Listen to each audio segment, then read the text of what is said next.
Hello guys, welcome to the mind maintainer. आज हम लोग दी स्पेसिफिक रिलीफ एक्ट 1963 का हमारा सीरीज फिनिश हो चुका है। आप लोग उसको जरूर देख लीजिएगा। आज हम लोग देखेंगे स्पेसिफिक एसआरए के वन लाइनर को। इसके अंदर से अभी आपको काफ़ी क्वेश्चंस मिल जाएंगे। तो देखिए, इसमें देखिए फर्स्ट है, अनुतोष का अर्थ ऐसे उपचार से है जो न्यायालय द्वारा वादकर्ताओं को स्वीकृत किया जाता है। नेक्स्ट है, विधिक अनुतोष के अंतर्गत वे समस्त अनुतोष सम्मिलित हैं जो पहले सामान्य विधि न्यायालय में उपलब्ध होते थे। नेक्स्ट है, सामयिक अनुतोष के अंतर्गत ऐसे अनुतोष सम्मिलित हैं जो पहले केवल सामान्य न्यायालय में उपलब्ध थे। नेक्स्ट पॉइंट है, भारत में प्रत्येक प्रकार के न्याय प्रशासन के लिए एक ही न्यायालय होता है। नेक्स्ट पॉइंट, सामयिक उपचारों के दो महत्वपूर्ण वर्ग हैं, संविदा का विशिष्ट पालन एवं व्यादेश जो निम्नलिखित है। देखिए क्या कितने हैं, किसी संपत्ति पर कब्जा लेकर दावे को उसे प्रदान करना। सेकंड पॉइंट, पक्षकार को उसी काल के करने के लिए आदेश देकर जिसका करने के लिए वह किसी बाध्यता के अंतर्गत है, अर्थात संविदा का विशिष्ट पालन। थर्ड पॉइंट है, कह रहा है कि पक्षकार को उस कार्य को करने से रोकने के द्वारा जिसको ना करने की बाध्यता के अंतर्गत हो, अर्थात व्यादेश। फोर्थ है, घोषणात्मक आज्ञप्तियां। फिफ्थ, प्रलेखों का परिशोधन। सिक्स, संविदाओं का विखंडन। सेवेंथ, प्रलेखों का रद्दकरण। अब देखिए नेक्स्ट पॉइंट है, इस अधिनियम के अंतर्गत विनिर्दिष्ट स्थावर संपत्ति एवं विनिर्दिष्ट जंगम संपत्ति के कब्जे के प्रत्युद्धरण के बारे में भिन्न भिन्न प्रावधान हैं। विनिर्दिष्ट स्थावर संपत्ति के कब्जे के प्रत्युद्धरण का उल्लेख धारा 5 से 6 में तथा विनिर्दिष्ट जंगम संपत्ति के कब्जे के प्रत्युद्धरण का उल्लेख धारा 7 व 8 में किया गया है। 7 और 8 में किया गया है। देखिए इस एक केस में कहा गया है, महावीर प्रसाद जैन बनाम गंगा सिंह के 1908 के SCC 274 में सुप्रीम कोर्ट ने अपने विनिश्चय में स्पष्ट किया कि यह विधि का सिद्धांत है कि जो व्यक्ति एक लंबी अवधि तक अचल संपत्ति पर कब्जा रखे रहा हो, वह दुनिया में वास्तविक संपत्ति को छोड़कर वास्तविक स्वामी को छोड़कर किसी भी व्यक्ति के विरुद्ध व्यादेश के माध्यम से उस संपत्ति की सुरक्षा कर सकता है। यह भी सुस्थापित सिद्धांत है कि वास्तविक स्वामी कानूनी प्रक्रिया का सहारा लेकर उसका कब्जा पा सकेगा। नेक्स्ट पॉइंट है, यदि किसी व्यक्ति को विधि के नियमित प्रक्रम में के अतिरिक्त किसी अन्य रीति से उसकी सम्मति के बिना अचल संपत्ति से बेदखल कर दिया गया है, तो वह उक्त संपत्ति पर का कब्जा पुनः प्राप्त कर सकता है। अब नेक्स्ट पॉइंट देखिए, यदि का किसी मकान अथवा भूखंड का काबिज है तो का इस धारा के अंतर्गत खा के ऊपर वाद लाने को सम्मति पुनः प्राप्त करने के लिए अधिकृत होता है, भले ही खा संपत्ति का स्वामी हो अथवा संपत्ति पर कब्जा करने का अधिकार रखता हो। नेक्स्ट पॉइंट देखिए, केस है आइमा मलिक वर्सेस अजय कुमार राय 2000 का केस है। 4 SCC 119 में सुप्रीम कोर्ट ने कब्जा विहीन होने पर पुनः कब्जा प्राप्ति की प्रक्रिया पर विस्तार से प्रकाश डालते हुए कहा कि संपत्ति का स्वामी पुनः कब्जा प्राप्त करने के दावेदार होने में सर्वथा सक्षम है। नेक्स्ट पॉइंट देखते हैं, इस अधिनियम की धारा 6 के अंतर्गत अनुतोष के लिए निम्नलिखित अनिवार्यताएं हैं। वादी को बेदखली के समय अपना न्यायिक कब्जा प्रतिपादित करना चाहिए। वादी को बिना उसकी सम्मति अथवा विधि के यथोचित क्रम की अपेक्षा अन्यथा बेदखल किया गया हो। 3 कह रहा है, थर्ड पॉइंट, इस धारा के अंतर्गत वाद बेदखली की तिथि से 6 माह के भीतर वाद प्रस्तुत किया जाना चाहिए।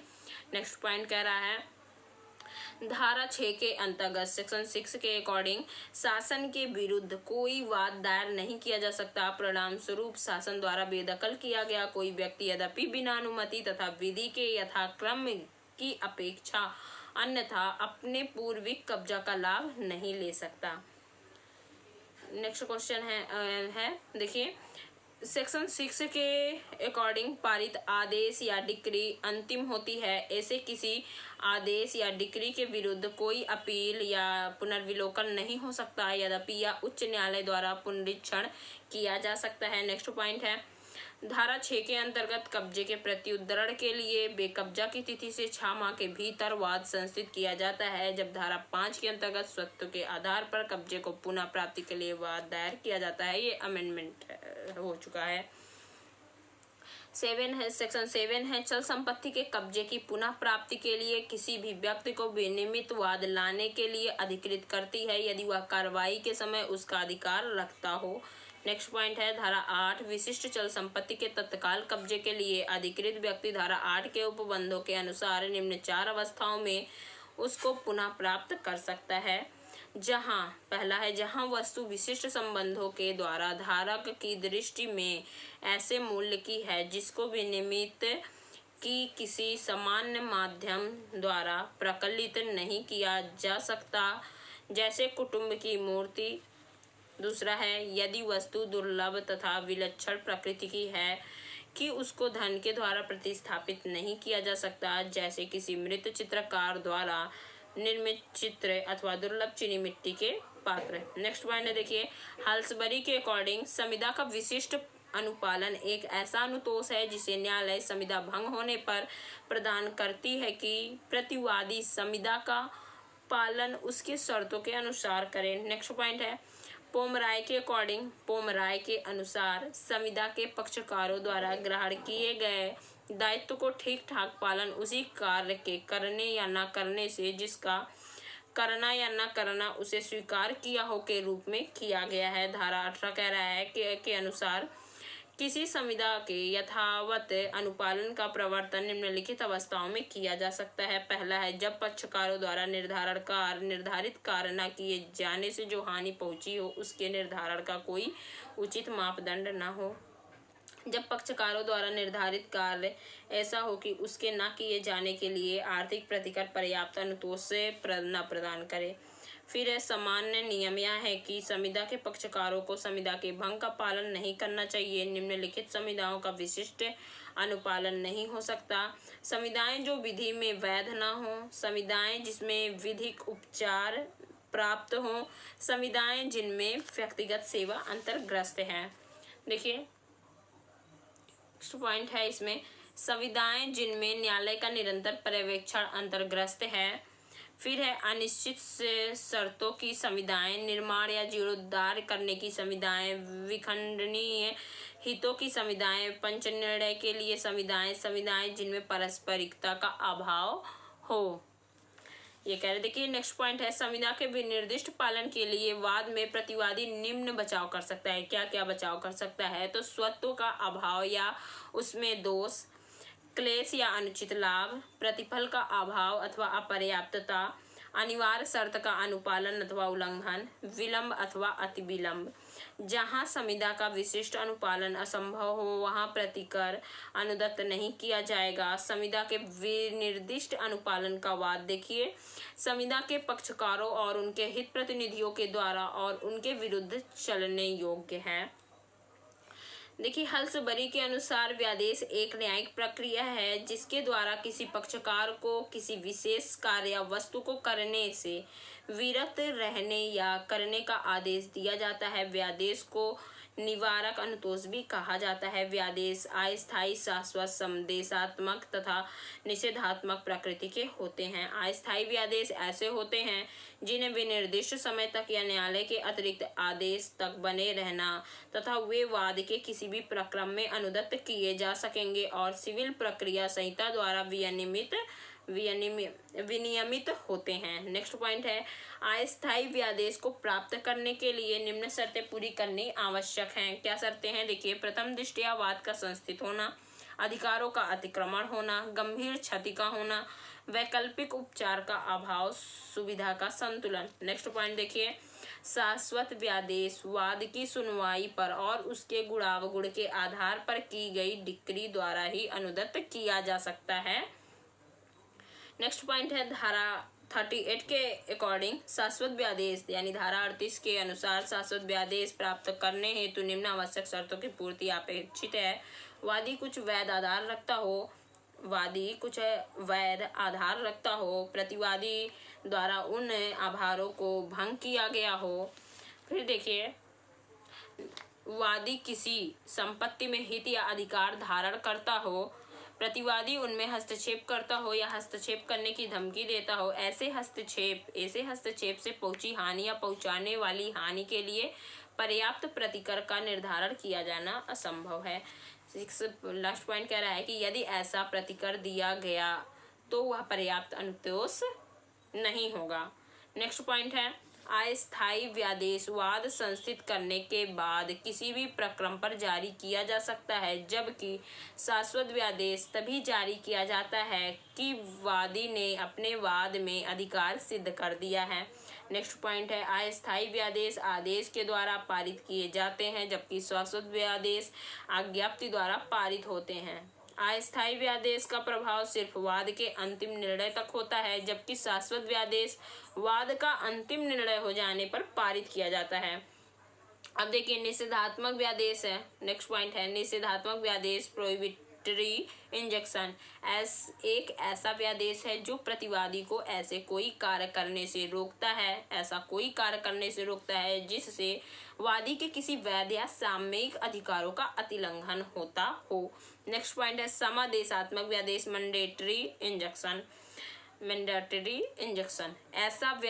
एक ऐसा व्यादेश है जो यह अपेक्षा करता है कि जो कुछ अपकार किया जा चुका है उसे समाप्त कर यथास्थिति में लाया जाए और आगे के लिए उसे ऐसा करने से रोका जाए। नेक्स्ट पॉइंट है, किसी लंबित न्यायिक कार्यवाही को रोकने के लिए आपराधिक कार्यवाही संस्थित करने या अभियोजित करने से रोकने के लिए व्यादेश अनुदत्त नहीं किया जा सकता है। अब देखिए, नेक्स्ट पॉइंट है, किसी भी प्रकार की लिखित में जब कोई भूल पक्षकारों के कपट या पारस्परिक भूल के कारण हुई हो एवं वह लिखित पक्षकारों के वास्तविक आशय को प्रकट नहीं करता, तो उस भूल के सुधार के लिए न्यायालय में लिखित की परिशुद्धि रेस्टिफिकेशन ऑफ इंस्ट्रूमेंट्स के लिए वाद प्रस्तुत किया जा सकता है। अब देखिए, नेक्स्ट पॉइंट है, न्यायालय निम्न दशाओं में संविदाओं का भी खंडन कर सकता है। किन दशाओं में? देखिए, जब संविदा वादी द्वारा शून्यकरणीय वेरिएबल या पर्यवसाय हो। सेकंड पॉइंट, जहाँ की संविदा ऐसे हेतु को से विधि विरुद्ध हो जो उसके देखने से प्रकट नहीं है और प्रतिवादी का दोषी वादी से अधिक है। नेक्स्ट पॉइंट है, कोई व्यक्ति जिसके विरुद्ध कोई लिखित शून्य या शून्यकरणीय हो, लिखित को शून्य या शून्यकरणीय न्याय निर्णित कर सकता है, सेक्शन 31 धारा 31 के अनुसार। फिर नेक्स्ट पॉइंट देखिए, शून्य या शून्यकरणीय वाइड या वाइडेबल संविदा का पक्षकार जिसके वाद पर संविदा रद्द की जाती है दूसरे पक्षकार को फायदा या प्रतिकर देगा, धारा 33 है, 33 है, सेक्शन 33। फिर है घोषणात्मक आज्ञप्ति डिक्लेरेटरी डिक्रीज। क्या कह रहा है? ऐसी आज्ञप्ति है जिसके अंतर्गत न तो प्रतिकर ही देय होता है और न ही निष्पादन की आवश्यकता होती है। यह एक ऐसी आज्ञप्ति है जो मात्र अधिकारों या हैसियत की घोषणा करती है। नेक्स्ट पॉइंट है, घोषणात्मक आज्ञप्ति के आवश्यक शर्तें क्या हैं? देखिए, निम्नलिखित हैं। पहला है, वादी किसी विधिक हैसियत या अधिकार का हकदार हो, प्रतिवादी उसके अधिकारों या हैसियत से इनकार करता हो। देखिए, नेक्स्ट इसमें है घोषणात्मक, थर्ड पॉइंट है, घोषणात्मक वाद हैसियत या संपत्ति में अधिकारों की घोषणा के लिए होनी चाहिए। लास्ट पॉइंट है, जहां अनुसांगिक अनुतोष आवश्यक हो वहां उसकी मांग की जानी चाहिए। अब नेक्स्ट देखिए पॉइंट, वही व्यक्ति घोषणात्मक आज्ञप्ति के लिए वाद संस्थित कर सकते हैं जो कोई अपनी विधिक हैसियत रखता हो, जो किसी संपत्ति में अधिकार रखता हो। अब देखिए, नेक्स्ट पॉइंट है, ऐसे किसी भी व्यक्ति के विरुद्ध वाद संस्थित किया जा सकता है। किनके विरुद्ध संस्थित किया जा सकता है वाद? जो किसी भी विधिक हैसियत या संपत्ति में के अधिकारों से इनकार करता हो या ऐसा स्वीकार करने में अभिरुचि रखता हो। लास्ट पॉइंट है, देखिए, धारा 34 के अनुसार सेक्शन 34 के अकॉर्डिंग की गई घोषणा केवल वाद के पक्षकारों तथा उसके द्वारा हक बतलाने वाले व्यक्तियों पर ही बंधनकारी होते हैं। जहां पक्षकारों में कोई पक्षकार न्यासधारी है तो उन व्यक्तियों पर जिनका अस्तित्व यदि घोषणा के दिनांक पर होगा जो न्यासी होते हैं बाध्यकारी होता है।